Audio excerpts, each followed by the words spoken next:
How I stay under 12% body fat. And I've been under 12% body fat for some time. I want to talk to you about 5 ways that I achieve this. Now, it hasn't always been this way for me. There was a time some years ago where I was heading in the wrong direction. I was starting to put on weight. I was out of healthy habits.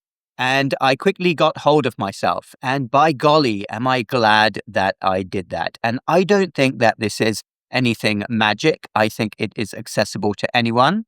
As for your exact goal with body fat percentage, it depends on who you are. Generally, women run about 10 percentage points higher on body fat generally. And what I like to advocate for is men to be at 15% or under body fat and women under 25%. But your own individual goal will depend on where you're starting from as well and how quickly you can get there. But I have been under 12% for some time. How do I do this then? I will go over 5 things here, and you might seriously want to think about these if you have excess body fat, because remember that excess body fat is disease risk, inflammation, insulin resistance. Number 5, I walk a lot. I have got a lot better at this. I've always liked walking, but now I have it in my head that I must walk at every opportunity, and I find it absolutely magnificent for my physical and mental health. And I would challenge anybody out there, if you're stressed or anxious, go for a nice long walk and you invariably feel better.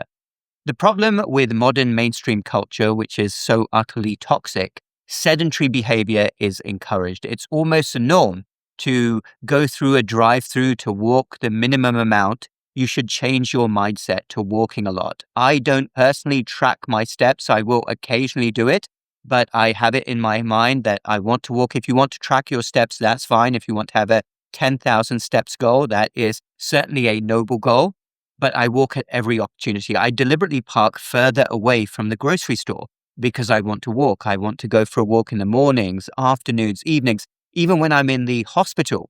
I have it in my mind if there's any downtime in between patients or I'm going to another floor, I will step out of the hospital and I'll walk around the perimeter of the hospital. I love walking. And a pro tip here is that if you are trying to lose weight, walking after meals is especially good. A 20-minute walk after meals is really good for helping to, obviously it burns calories, but also for increasing insulin sensitivity. Number 4, sugar intake. I have had it in my mind for a long time, even before social media was a thing, that sugar intake is not a good thing. Now, I will admit I have a sweet tooth. I am drawn to sugar. Of course, I'm human. Most people are drawn to sugar. But I have it in my mind that sugar is not good. I want to really minimize it. Now, I'll give you a good example. I grew up drinking a lot of tea, and a tradition in Indian culture is to have tea which is sweet. And I kid you not, I would frequently put 3, sometimes even 4 spoons of sugar in my tea. Growing up, I was very active as a teenager as well. But regardless, I realized probably in my early 20s that this wasn't a good thing. Neither were sugary sodas. And I made a deliberate effort. And with my tea, this is interesting because I was so used to sweet tea, I cut back gradually. I went to 2 spoons of sugar, then 1, and then I switched to artificial sweetener. And then I even cut that out. Now it tastes weird to me if I'm drinking tea which has sugar in it. I do put milk in my tea, but that's it. And I drink 3 or 4 cups of tea every day.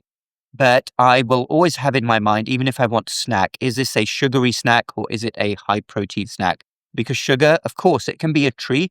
I will have ice cream. I will have the occasional dessert every now and again. But in my mind, I really want to minimize sugar intake. It is a scourge of modern day society. Most people eat and drink way too much sugar. I see people coming out of coffee shops in the morning with very sugary drinks. That's not a good thing, especially first thing in the morning. Number 3, I have a 1 hour a day exercise rule. This is non-negotiable, no matter how busy I am, and I really am a very busy person. 1 hour is only 4% of your day. This is how I want you to think about it. 4% of your day, that is it. Because I speak to a lot of people, especially very busy people, and they'll say, well, I can't even imagine 1 hour a day for exercise. But here's what you have to remember. 4% of your day invested in exercise, protected time, is going to yield you enormous benefits for the remaining 96% of the day. You will have improved mood, focus, productivity. You'll be able to sleep better at night as well. It's an energy boost. I've never gone to the gym and not felt better afterwards, especially with cardio. Now, I've added a lot of strength training as well, but cardio I find fantastic. I'll have a run, I'll be sweating, and I will feel $1,000,000. That's why they call it a runner's high. But that 4% of your day should be protected. Whatever you're into, I would definitely advocate for strength training, gym. Maybe you're a home exercise person. Maybe you just go for nice long walks, but protect that time and you will yield amazing benefits, physical and mental health, for the remaining 96%. And you can even do what is known as stacking. So I'll give you an example. When I'm in the gym, I used to listen to music. And then I thought, well, probably not the most productive thing. Why don't I listen to educational podcasts? So while I'm working out, I'm also learning as well. I'm stacking good activities on top of each other. Number 2, friends group. Let me be very blunt. Most people who are very dedicated to their health, who are in shape, won't have overweight or obese friends. That might sound extremely brutal, but it is a truth. Birds of a feather flock together. And I have a fairly good sized friends group, and none of my friends are overweight or obese. And to be quite frank, I don't think I would gel well with somebody who wasn't into healthy living because it's such a big part of my life. I'm not talking about being absolutely perfect, but I'm being very honest. I think I would not be good friends. I mean, I would have a contact, I'd be perfectly cordial. And of course, we can't choose our family, but I would find it very difficult to be close friends with someone who wasn't taking good care of their health, who was consistently eating junk food, who never exercised, because I just wouldn't have enough in common with them. And you are the sum of your 5 closest contacts. This is not talked about anywhere nearly enough. But if you have friends who are overeating, who are always eating takeout, who never exercise, your health journey is going to be extremely difficult if your goal is to lose body fat, especially.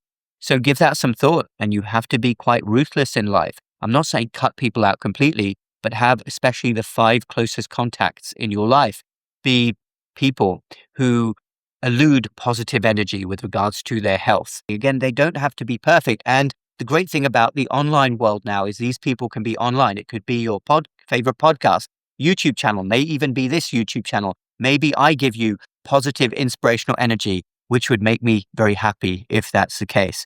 But please be careful about the energy you let into your life. It cannot be what I call obese energy or bad lifestyle energy. You have to let that good energy in, and you have to be selfish because this is important. And number 1, what do I consider the most important thing that keeps me under 12% body fat? Well, I would say this. It is my desire. It is my willpower. Now, I know this runs contrary to everything in modern mainstream culture, which is so utterly toxic. All of the messages you get from the establishment, including the medical profession, sometimes I'm sad to say, the mainstream media, trying to make you feel helpless. One of the more ridiculous things that is widely propagated online is the narrative, and I've seen this so many times. Oh, if you have bad lifestyle habits and you start to put on weight, don't think of it as a deficiency of willpower or a deficiency of you not wanting something. That's absolute nonsense. Now, I want to approach this with empathy and compassion, but this great country, the United States, was built on rugged determination, the desire to achieve things. That's what built this country from literally nothing over 250 years. And now the narrative in the country is, oh, your willpower doesn't mean anything. It doesn't exist. I have an intense desire not to be fat. I'm going to be very honest with you. I don't want to be fat because I know that my body is my temple. For me, it's a spiritual journey. I personally believe in God, and I believe God wants me to take really good care of myself. God wants me to resist temptation. God wants me to be the best version of myself, to say no to the bad things. And I think that if more people approach this as a spiritual quest, the desire to take care of their bodies, and I know other things come into it as well. Mental health isn't great, but for me personally, my desire, my willpower to take care of myself and to not put on weight because I know that excess body fat will be insulin resistance and inflammation that supersedes everything. The great Abraham Lincoln once said, this is one of my favorite quotes from him, nothing is more important than your own will to succeed. And we forget this. And I believe that we're going to come back full circle. I really do. Because to quote you, another fantastic quote, this one is from the Buddha, 3 things cannot be long hidden: the sun, the moon, and the truth. Hundreds of millions of people are now taking very poor care of their health. And bad things are going to happen if you don't prioritize your own well-being. Nothing else is going to fix that. No injection is going to fix it for you over the long term. These are short-term fixes. We have to get back to basics. And I don't believe that I am doing anything magical here. I'm simply committed. I'm disciplined. I want to do this. And I institute habits every day and maintain habits that keep me going in the right direction, on the right path. And of course, life is unpredictable. Things can happen out of the blue. I see that all the time as a hospital doctor. But why would anybody want to add into the mix not taking care of yourself when there are so many uncertainties in the world already? You don't want to add that into the mix. So if you're interested in losing body fat, please remember those 5 things. I'll count down again.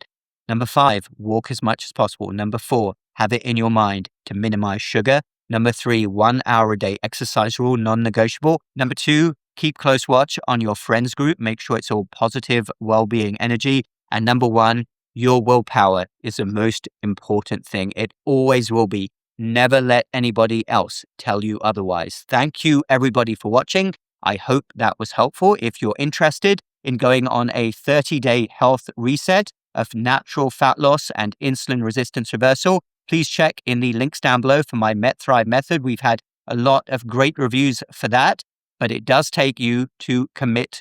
Also check in the links down below for our natural health and wellbeing store, ohighwellness.com if you're in the USA, North America, ohighwellness.co if you're in the UK, Europe. If you enjoyed this video, please do share it with anyone else who may benefit. You may also enjoy this video. Take care, and we will speak again very soon.